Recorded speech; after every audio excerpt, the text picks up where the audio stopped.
नमस्कार दोस्तों, मैं हूं शिवम पांडे और आपका स्वागत करता हूं आपके अपने चैनल ट्रिक पॉइंट में। दोस्तों आज हम लोग बात करने वाले हैं मध्य प्रदेश के महत्वपूर्ण मंदिर के बारे में। तो देरी ना करते हुए चलिए इस वीडियो को शुरू करते हैं।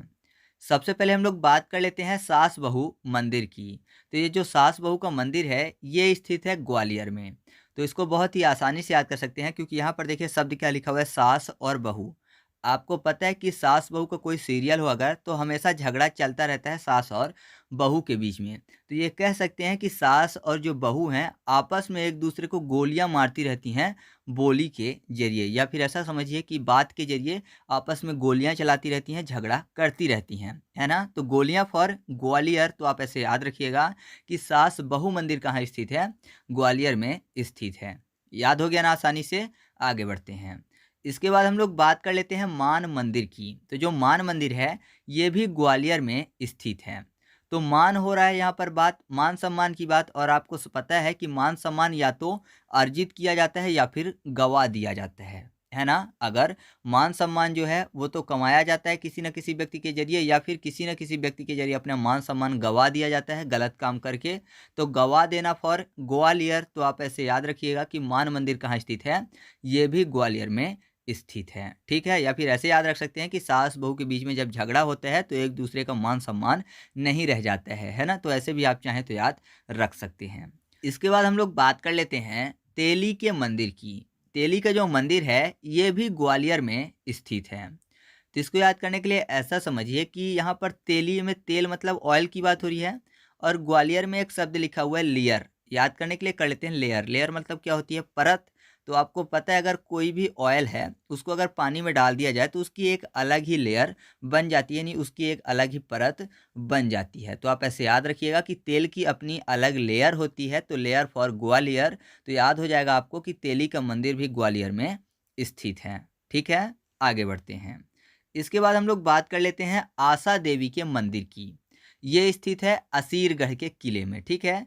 असीरगढ़, आशा, आसी। तो आप ऐसे आसानी से याद रखिएगा कि आशा देवी का मंदिर कहाँ स्थित है, असीरगढ़ में स्थित है। और अगर आपको नहीं याद है कि असीरगढ़ का जो किला है वो कहाँ पर स्थित यानी किस जिले में स्थित है, तो उसके लिए आप हमारी किले वाली वीडियो देख लीजिएगा। उसमें मैंने आपको ट्रिक के माध्यम से याद करवा दिया है, ठीक है। वैसे मैं आपको यहाँ पर बता दूँ कि आशा देवी का मंदिर जो है वो बुरहानपुर में पड़ता है, ठीक है। असीरगढ़ के किले में बुरहानपुर में पड़ता है। तो आप चाहें तो ऐसे याद रख सकते हैं। इसके बाद हम लोग बात कर लेते हैं खजराना गणेश मंदिर की, जो कि स्थित है इंदौर में। तो बहुत ही आसानी से याद रख सकते हैं। इंदौर में आपको शब्द मिल जाएगा इंडोर, और खजराना में आपको शब्द मिल जाएगा खजाना। तो आपको पता है अगर कोई भी खजाना किसी व्यक्ति के पास है तो उसको इंडोर में छुपा के रखेगा, ना कि आउटडोर में। तो आप ऐसे याद रखिएगा कि खजराना गणेश मंदिर कहाँ पर स्थित है, इंदौर में स्थित है, ठीक है। इसके बाद हम लोग बात कर लेते हैं कंदरिया महादेव मंदिर की। तो जो कंदरिया महादेव मंदिर है ये खजुराहो में स्थित है, और आपको पता है कि खजुराहो छतरपुर के अंतर्गत आता है। तो यहाँ पर देखिए कंदरिया में आपको एक शब्द मिल जाएगा दरिया, ठीक है। दरियों की बात हो रही है जो कि नीचे बिछाई जाती हैं। और यहाँ पर देखिए खजुराहो में आपको शब्द मिल जाएगा क्या, राहों। राहों मतलब क्या होता है, रास्ता, और रास्ते में ही कहीं ना कहीं दरियाँ बिछाई जाती हैं। तो आप ऐसे याद रखिएगा कि कंदरिया महादेव का मंदिर कहाँ स्थित है, खजुराहो में स्थित है। और आपको पता ही है कि खजुराहो छतरपुर के अंतर्गत आता है, ठीक है। तो चलिए आगे बढ़ते हैं। इसके बाद हम लोग बात कर लेते हैं राम लक्ष्मण और सीता मंदिर की, ठीक है।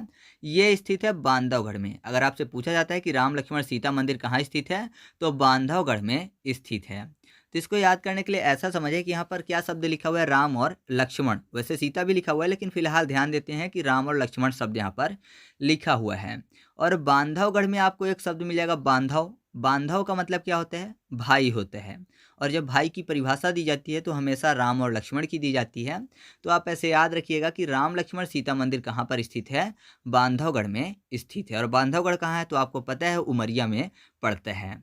इसके बाद हम लोग बात कर लेते हैं अगले पॉइंट की। तो अगला है राजराजेश्वर मंदिर, जो कि स्थित है मंडला में। तो यहाँ पर देखिए राज, राज शब्द लिखा हुआ है, ठीक है।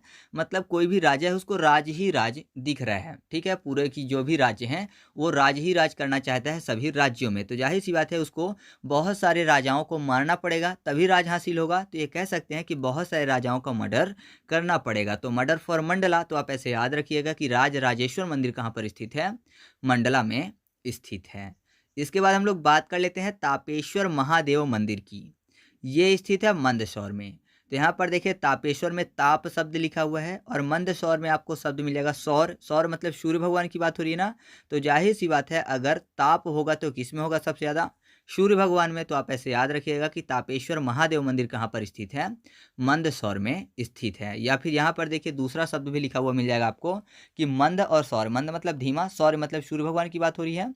तो ताप, अगर ताप ज़्यादा लग रहा है तो हर कोई क्या दुआ करता है कि मंद हो जाए ताप किसकी, सूर्य भगवान की, गर्मियों के टाइम पे। तो आप चाहें तो ऐसे भी याद रख सकते हैं। इसके बाद हम लोग बात कर लेते हैं राज मंदिर की, जो कि स्थित है ओरछा में।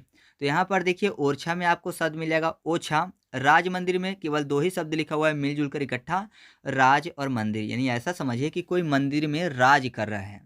अब मंदिर में कोई राज कर रहा है तो जाहिर सी बात है वो इंसान ओछा ही होगा, है ना। अगर कोई भगवान के घर में भी राज कर रहा है तो वो ओछा ही होगा। ओछा मतलब बुरा इंसान होगा, तो ओछा फॉर ओरछा। तो आप ऐसे याद रखिएगा कि राज मंदिर कहाँ पर स्थित है, ओरछा में स्थित है। ठीक है, तो चलिए आगे बढ़ते हैं।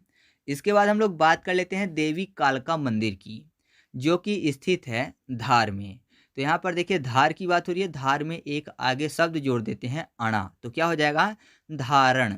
और देवी काल का मतलब ऐसा नहीं लग रहा है जैसे कोई बोल रहा है कि देवी ने काल का क्या रूप धारण किया है। बोलते हैं ना कि देवी ने उग्र रूप धारण कर लिया, मतलब देवी काल की तरह आ गई हैं। तो देवी ने काल का रूप धारण किया है, तो धारण फॉर धार। तो आप ऐसे याद रखिएगा कि देवी कालका मंदिर कहाँ पर स्थित है, धार में स्थित है। ठीक है, तो इस तरीके से अभी तक आपको 11 मंदिर आसानी से याद हो चुकी हैं। तो चलिए अब हम लोग आगे की जो महत्वपूर्ण मंदिर हैं उनको भी ट्रिक के माध्यम से याद करते हैं। और अगर आपको वीडियो अच्छी लग रही हो तो वीडियो को लाइक जरूर कर दीजिएगा। तो चलिए आगे बढ़ते हैं। इसके बाद हम लोग बात कर लेते हैं मंगलनाथ मंदिर की, जो कि उज्जैन में स्थित है।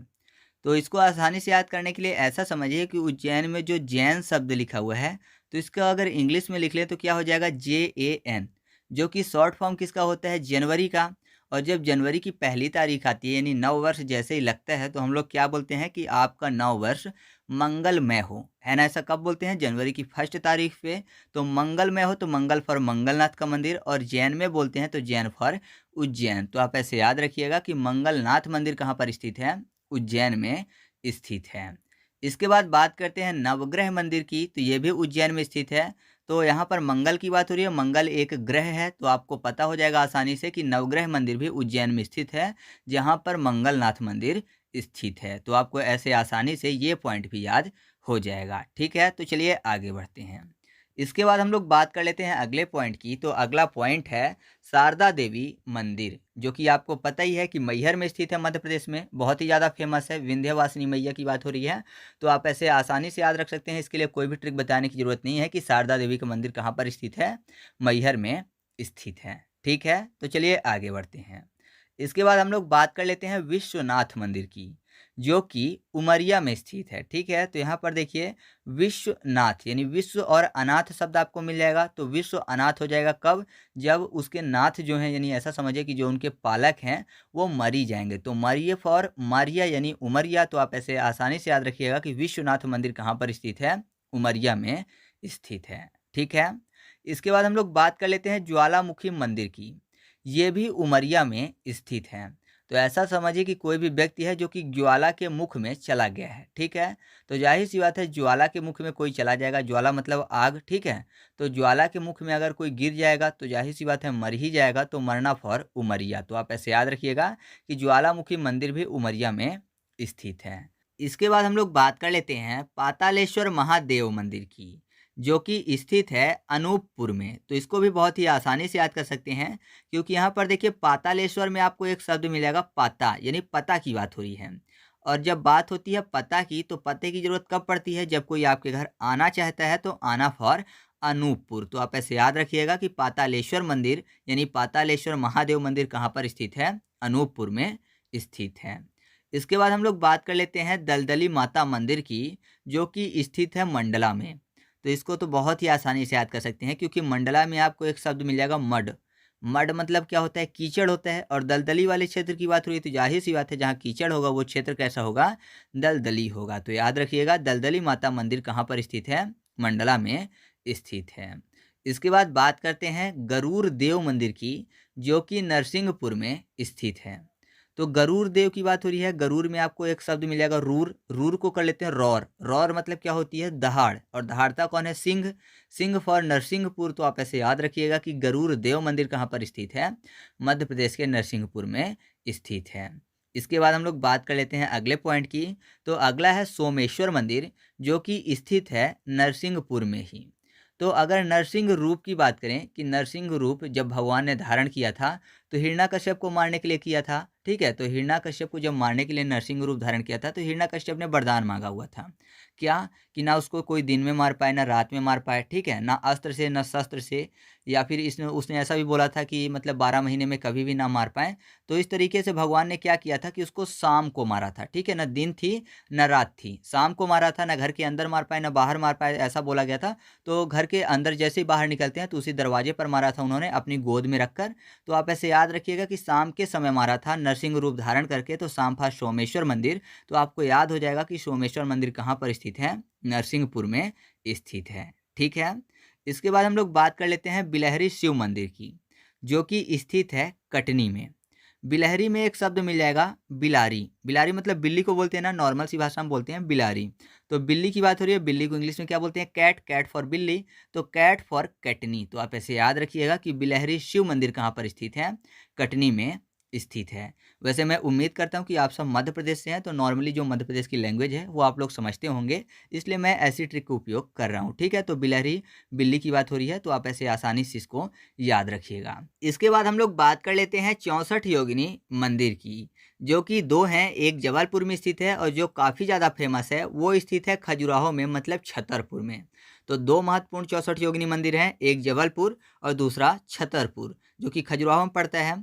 तो यहाँ पर देखिए 64 योगिनी में आपको एक शब्द मिलेगा, 64 मतलब 64, और योगिनी में आपको शब्द मिल जाएगा योग, ठीक है। योग की बात हो रही है। तो सीधा से याद करने के लिए ऐसा समझिए कि योग कौन करते हैं? छाता करते हैं। कैसे योग करते हैं मैं आपको समझा देता हूँ, इसके बाद आपके दिमाग में ये पॉइंट बहुत ही फनी तरीके से बैठ जाएगा। ऐसा समझिए कि मान लीजिए बारिश आने वाली है, ठीक है। चौमासा का महीना है, चौमासा से याद करेंगे हम लोग 64 को, तो चौमासा का महीना है मतलब बारिश का महीना है। तो उस टाइम पे छाता पूरा टाइम योग करते रहते हैं। कैसे योग करते रहते हैं? जैसे ही बारिश आनी हुई तो छाता खुल गया, जैसे ही बारिश बंद फिर से छाता बंद, ठीक है। ऐसे ही अगर बार बार बारिश आती है बंद होती है तो छाता खुलता और बंद होता रहता है। मतलब ये कह सकते हैं कि बार बार छाता क्या करता है? योग करता रहता है चौमासे में, ठीक है। तो चौमासा फॉर 64, और योग करता रहता है कौन? छाता। छाता फॉर छतरपुर, योग यानी योगिनी। और जबलपुर की याद करने के लिए ऐसा समझिए कि छाता को योग करवाने के लिए बल भी तो लगता है ना। छाता को ऊपर करने के लिए यानी चढ़ाने के लिए थोड़ा बहुत तो बल का उपयोग किया ही जाता है, तो बल फॉर जबलपुर। तो आप ऐसे याद रखिएगा कि 64 योगिनी मंदिर कहाँ पर स्थित है? जबलपुर में और छतरपुर में। इसके बाद हम लोग बात कर लेते हैं तिलक सिंदूर मंदिर की, जो कि होशंगाबाद में स्थित है। तो देखिए यहाँ पर शब्द क्या लिखा हुआ है? तिलक। शादी के टाइम की तिलक की बात करते हैं, और सिंदूर ये भी शादी के टाइम की बात हो रही है। तो आप ऐसा समझिए कि जब किसी का तिलक या फिर शादी होती है तो दीवारों पर आप देखते होंगे सिंपल सा लिखा होता है, नाम लिखा होता है, लड़के का भी और लड़की का भी लिखा होता है। जैसे मान लीजिए ए संग ए, बी संग बी, सी संग सी, जो भी हो, तो संग लिखा होता है, तो संग फॉर होशंगाबाद। तो आप ऐसे याद रखिएगा कि तिलक सिंदूर मंदिर कहाँ पर स्थित है? होशंगाबाद में स्थित है। इसके बाद हम लोग बात कर लेते हैं इच्छा देवी मंदिर की। ये स्थित है बुरहानपुर में। तो इच्छा और देवी यानी ऐसा समझिए कि किसी भी व्यक्ति की चाहे इच्छा हो, देवी पूरा कर रही हैं, ठीक है। जैसे कोई भी इच्छा हो देवी पूरा कर रही हैं, तो जाहिर सी बात है फिर किसी का भी बुरा नहीं होगा, है ना। मान लीजिए कोई भी व्यक्ति मरने वाला है या फिर किसी भी व्यक्ति की तबीयत खराब होने वाली है, अभी तबीयत खराब है, तो वो देवी से अपनी वर मांगता है और देवी उसकी इच्छा पूरी कर देती हैं, तो जाहिर सी बात है बुरा होने से रहा। तो आप ऐसे याद रखिएगा कि इच्छा देवी मंदिर कहाँ पर स्थित है? बुरहानपुर में स्थित है, ठीक है। इसके बाद हम लोग बात कर लेते हैं ओमकारेश्वर ज्योतिर्लिंग की। तो ये तो आपको पता ही है कि ये खंडवा में स्थित है, तो इसके लिए भी कोई भी ट्रिक बताने की ज़रूरत नहीं है। इसके बाद बात करते हैं काटेश्वर मंदिर की, जो कि स्थित है धार में, ठीक है। तो काटेश्वर में शब्द क्या लिखा हुआ है? काटे, यानी काटने की बात हो रही है, और काटने के लिए किसी न किसी धारदार चीज़ की ज़रूरत पड़ती है ना। अगर मान लीजिए किसी भी चीज़ को काटना है तो धारदार चीज़ की ज़रूरत पड़ेगी। तो आप ऐसे याद रखिएगा कि काटेश्वर मंदिर जो है वो कहाँ स्थित है? धार में स्थित है।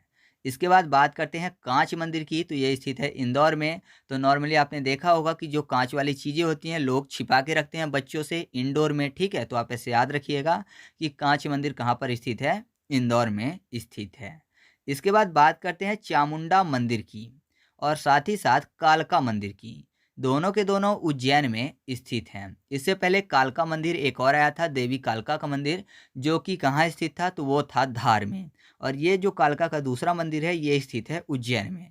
तो चामुंडा मतलब चामुंडा आप समझ ही रहे होंगे, जो कि मुंड माला पहन रही हैं, ठीक है। देवी काली की बात हो रही है और कालका भी लिखा हुआ है, तो दोनों पॉइंट आसानी से एक दूसरे से मैच कर रहे हैं। अब इनको उज्जैन से बस याद करने की ज़रूरत है। तो कालका में काला शब्द लिखा हुआ है। उज्जैन को याद करने के लिए हमेशा मैं क्या कर लेता हूँ, उज्जैल मतलब उजले व्यक्ति की बात कर लेता हूँ। एक तरफ काला दूसरी तरफ उजला, तो आप ऐसे याद रखिएगा कि चामुंडा मंदिर और कौन सा है, कालका मंदिर, दोनों के दोनों कहाँ स्थित हैं, उज्जैन में स्थित हैं। ठीक है, मैंने आपको बता ही दिया चामुंडा मतलब काली माता की बात हो रही है। तो चलिए आगे बढ़ते हैं। इसके बाद हम लोग बात कर लेते हैं सूर्य मंदिर की, जो कि स्थित है मंदसौर में। और एक और मंदिर है जिसका नाम है सूरज मंदिर या फिर सूर्य मंदिर ही बोल सकते हैं, दोनों एक ही चीज़ है, सूरज या फिर सूर्य। वो स्थित है मंडला में। दोनों को बहुत ही आसानी से याद करेंगे। उससे पहले मैं आपको एक चीज़ बता दूं कि जब आपसे पूछा जाएगा कि सूर्य मंदिर कहाँ पर स्थित है, तो आपके सामने दो में से एक ही ऑप्शन होगा, या तो मंदसौर होगा या फिर मंडला होगा। तो दोनों को अगर याद रखेंगे तो जो ऑप्शन में होगा उसको आप सही टिक कर सकते हैं। तो यहाँ पर देखिए सूर्य की बात हो रही है, मतलब सन की बात हो रही है। और सूर्य जो है हमारे सौर मंडल का मुखिया है, तो सौर फॉर मंदसौर आपको याद हो गया। और मंडल मैंने बोला तो मंडल फॉर मंडला। तो आप ऐसे याद रखिएगा कि सूर्य मंदिर यानी सूरज मंदिर कहाँ पर स्थित है, मंदसौर और मंडला में स्थित है। याद हो गया, आगे बढ़ते हैं। इसके बाद हम लोग बात कर लेते हैं शिव योगिनी मंदिर की, जो कि स्थित है छतरपुर में ही। तो इससे पहले मैंने आपको बताया था कि जो मुख्य रूप से यानी ऐसा समझिए कि जो सबसे ज़्यादा फेमस 64 योगिनी मंदिर है वो कहाँ का है, खजुराहो छतरपुर वाला है। बाकी एक 64 योगिनी मंदिर जबलपुर में भी था, वो भी मैंने आपको याद करवाया, लेकिन मुख्य रूप से वाला कौन सा है, तो वो छतरपुर वाला है। तो वहाँ भी योग लिखा हुआ था, यहाँ भी शिव के बाद योगिनी शब्द लिखा हुआ है। तो याद रखिएगा कि शिव योगिनी मंदिर कहाँ पर स्थित है, सेम छतरपुर में स्थित है। तो कोई अलग से ट्रिक बताने की जरूरत नहीं पड़ेगी। इसके बाद बात करते हैं नाग मंदिर की, तो ये भी छतरपुर में स्थित है। तो यहाँ पर देखिए नाग और मंदिर शब्द लिखा हुआ है, ठीक है। तो आपको पता है जो नाग हैं, ठीक है, बात करते हैं शेष नाग की। तो शेष नाग विष्णु भगवान के एकदम छाते की तरह काम करते हैं, है ना। मतलब उनको ऊपर रहते हैं, ऐसे बने हुए होते हैं जिससे कि उनके ऊपर ना धूप पड़े ना फिर ऐसा समझिए कि पानी की कोई बूंदे पड़े, तो एक तरह से के छाते का काम करते हैं। तो छाता फॉर छतरपुर। तो याद रखिएगा कि नाग मंदिर कहाँ पर स्थित है, छतरपुर में स्थित है। इसके बाद हम लोग बात कर लेते हैं नाद चांद शिव मंदिर की। ये स्थित है पन्ना में। तो ऐसा समझिए कि कोई नाद है, नाद आपको पता ही होगा जिसमें पानी डालते हैं, ठीक है, सीमेंट का बना हुआ बर्तन बड़ा सा, उसको नाद बोलते हैं। तो नाद में जब पानी डाला हुआ होता है, क्योंकि यहाँ पर क्या शब्द लिखा हुआ है, नाद और चांद। तो नाद में चांद देख रहा है कोई, तो कैसे दिखेगा, जब उसमें पानी होगा तो चांद का प्रतिबिंब दिखेगा, पानी फॉर पन्ना। तो याद रखिएगा नाद चांद शिव मंदिर कहाँ पर स्थित है, पन्ना में स्थित है। याद हो गया ना, ये भी आसानी से। आगे बढ़ते हैं। इसके बाद हम लोग बात कर लेते हैं सोनगिरी जैन मंदिर की। ये स्थित है दतिया में। तो याद करते हैं, दतिया को याद करने के लिए कर लेते हैं डांटिया, मतलब डांट की बात हो रही है, ठीक है। जितनी बार भी दतिया आएगा हम लोग डांट से याद करेंगे। तो सोनगिरी ऐसा समझिए कि सोन मतलब गोल्ड की बात हो रही है, और गोल्ड किसी ने गिरा दिया है। मान लीजिए कोई लड़की है, उसने गोल्ड गिरा दिया है, तो जैसे ही घर जाएगी उसको डांट पड़ेगी अपनी मम्मी से, तो डांट फॉर दतिया। तो याद रखिएगा कि जो सोनगिरी जैन मंदिर है वो कहाँ पर स्थित है, दतिया में स्थित है, ठीक है। मैं भी दतिया बोलने वाला था, जबकि दतिया में स्थित है। इसके बाद हम लोग बात कर लेते हैं माँ पीताम्बरा मंदिर की, जो कि ये भी दतिया में स्थित है। तो माँ और पिता शब्द लिखा हुआ है, तो जाहिर सी बात है बच्चों को डांटने का सबसे ज़्यादा अधिकार किसका होता है, माँ और पिताजी का। तो आप ऐसे याद रखिएगा माँ पीताम्बरा मंदिर कहाँ पर स्थित है, दतिया में स्थित है। इसके बाद हम लोग बात कर लेते हैं धूमेश्वर महादेव मंदिर की, जो कि ग्वालियर में स्थित है। तो धूम धड़ाका होने की बात हो रही है, तो जाहिर सी बात है गोलियां चलती हैं, तो गोलियों को क्या बोलते हैं कि धूम धड़ाका हो रहा है ना।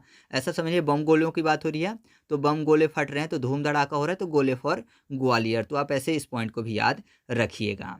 इसके बाद बात करते हैं कूपिया देव मंदिर की, जो कि भिंड में स्थित है। तो कूप मतलब क्या होता है, गुस्सा होता है ना, कूप मतलब गुस्सा, और जो गुस्से में होता है तो जाहिर सी बात है वो भिड़ जाता है, तो भिड़ना फॉर भिंड। तो याद रखिएगा कूपिया देव मंदिर कहाँ पर स्थित है, भिंड में स्थित है, ठीक है। तो चलिए आगे बढ़ते हैं। इसके बाद हम लोग बात कर लेते हैं बोरेश्वर मंदिर की, जो कि भिंड में ही स्थित है। तो भिंड को याद करने के लिए भिंडी कर लेते हैं। भिंडी अगर काफ़ी ज़्यादा मात्रा में है और उसको अगर मंडी ले जाना है बेचने के लिए तो जाहिर सी बात है बोरे में डाल के ले जाएंगे। तो याद रखिएगा जो कि बोरेश्वर मंदिर है वो कहाँ पर स्थित है, भिंड में स्थित है। इसके बाद बात करते हैं लक्ष्मण मंदिर की, ये भी भिंड में स्थित है। तो लक्ष्मण में आपको शब्द मिल जाएगा लक्ष्य, ठीक है। लक्ष्य मतलब टारगेट की बात हो रही है और टारगेट हिट होता है ना। टारगेट हिट होता है मतलब मान लीजिए कोई भी गन चला रहा है या फिर कोई भी तीर चला रहा है, ठीक है। तो तीर क्या होती है, टारगेट में जाके भिड़ जाती है। भिड़ना मतलब टकराना, ठीक है। मैंने पहले ही बताया कि आप मध्य प्रदेश से हैं तो जाहिर सी बात है मध्य प्रदेश की लैंग्वेज आपके समझ में आ रही होगी। मैं भी रीवा से हूँ इसीलिए लोकल लैंग्वेज यूज कर रहा हूँ। तो भिड़ना मतलब टकराना होता है। तो ये कह सकते हैं कि लक्ष्य से जाकर जो भी चीज़ होती है वो जाके भिड़ जाती है, टकरा जाती है। तो भिड़ना फॉर भिंड। तो आप ऐसे याद रखिएगा कि लक्ष्मण मंदिर कहाँ पर स्थित है, भिंड में स्थित है। इसके बाद हम लोग बात कर लेते हैं सिद्धचल जैन मंदिर की, ये स्थित है ग्वालियर में। तो सिद्धचल शब्द लिखा हुआ है, क्या लिखा हुआ है, सिद्धचल मतलब सीधे चलने की बात हो रही है। और ग्वालियर में शब्द आपको मिल जाएगा गोलियां, हमेशा की तरह ग्वालियर में गोलियां शब्द लिखा हुआ है। तो जाहिर सी बात है गोलियां कैसे चलती है, एकदम सीधी चलती हैं, है ना। कहीं भी अगर छोड़ दी जाए सामने तो जाहिर सी बात है वो मुड़ेंगी नहीं बल्कि सीधी ही चलेंगी, गोलियों की तरह सीधे, ऐसा बोला भी जाता है। तो यहाँ पर देखिए सीधा फॉर सिद्धचल यानी सीधे चलने की बात, और गोलियों फॉर ग्वालियर। तो याद रखिएगा सिद्धचल जैन मंदिर कहाँ पर स्थित है, ग्वालियर में स्थित है, ठीक है। इसके बाद एक और महत्वपूर्ण पॉइंट है, मैं आपको बता देता हूँ, वो है चित्रगुप्त मंदिर। ये स्थित है छतरपुर में, यानी खजुराहो में ये भी स्थित है, ठीक है। तो खजुराहो के छतरपुर में आता है चित्रगुप्त मंदिर। तो इसके लिए मैं कोई भी ट्रिक नहीं बना पाया हूँ, इसको आपको खुद से याद रखना है। हिंट मैं आपको दे सकता हूँ, ऐसा समझिए कि कोई भी व्यक्ति है जो कि चित्र को गुप्त रखना चाहता है, कोई भी चित्र है उसको गुप्त रखना चाहता है तो छिपा रहा है, ठीक है। तो ऐसा समझिए कि छाता लिया हुआ है तो सामने वाला व्यक्ति ना देख पाए, उससे वो छाते से उस चीज़ को छिपा रहा है। तो आप चाहें तो ऐसे याद रख सकते हैं। एक बात और, मैंने आपको पहले याद करवाया था विश्वनाथ मंदिर, जिसमें मैंने आपको बताया था कि स्थित है उमरिया में। एक और विश्वनाथ मंदिर है जो कि खजुराहो छतरपुर में स्थित है, ठीक है। तो अगर वो ऑप्शन में उमरिया नहीं रहता है तो आप छतरपुर टिक कर सकते हैं। तो इस पॉइंट को भी आप खुद से याद रखिएगा। तो इस तरीके से अपना वीडियो कंप्लीट हुआ। हमने लगभग 40 से ज़्यादा महत्वपूर्ण मंदिरों को ट्रिक के माध्यम से याद किया हुआ है। अब हम लोग एमसीक्यू टेस्ट की तरफ चलते हैं और देखते हैं कि हमको पॉइंट याद भी हुए हैं या फिर नहीं। तो सबसे पहला प्रश्न आपके सामने है कि जो खजराना मंदिर है वो कहाँ पर स्थित है। तो खजराना को हम लोगों ने खजाना से याद किया था, खजाना इंडोर में रखते हैं। तो सही जवाब इंदौर यानी ऑप्शन नंबर बी। याद हो गया है ना, आगे बढ़ते हैं। इसके बाद अगला क्वेश्चन है क्वेश्चन नंबर 2, तेली का मंदिर कहाँ पर स्थित है। तो मैंने आपको बताया था तेल का लेयर होता है, लेयर फॉर ग्वालियर। तो सही जवाब ऑप्शन नंबर ए, ठीक है। तो ये भी आपको याद हो चुका है। इसके बाद क्वेश्चन नंबर 4 है कि सास बहू का मंदिर कहाँ पर स्थित है। तो सास बहू झगड़ा करती हैं यानी बातों से गोलियां चलाती हैं, गोलियां फॉर ग्वालियर। तो सही जवाब ऑप्शन नंबर सी, ठीक है। तो ये भी आपको याद हो चुका है। इसके बाद अगला क्वेश्चन है क्वेश्चन नंबर 4, नाद चांद शिव मंदिर कहाँ पर स्थित है। तो नाद में चांद देख रहा है कोई तो जाहिर सी बात है पानी होना जरूरी है, तभी प्रतिबिंब दिखेगा, पानी फॉर पन्ना। तो इसका भी सही जवाब आपको पता हो गया कि इसका सही जवाब क्या है, ऑप्शन नंबर डी है, ठीक है। अब जो अगला क्वेश्चन है वो है कांच मंदिर कहाँ पर स्थित है।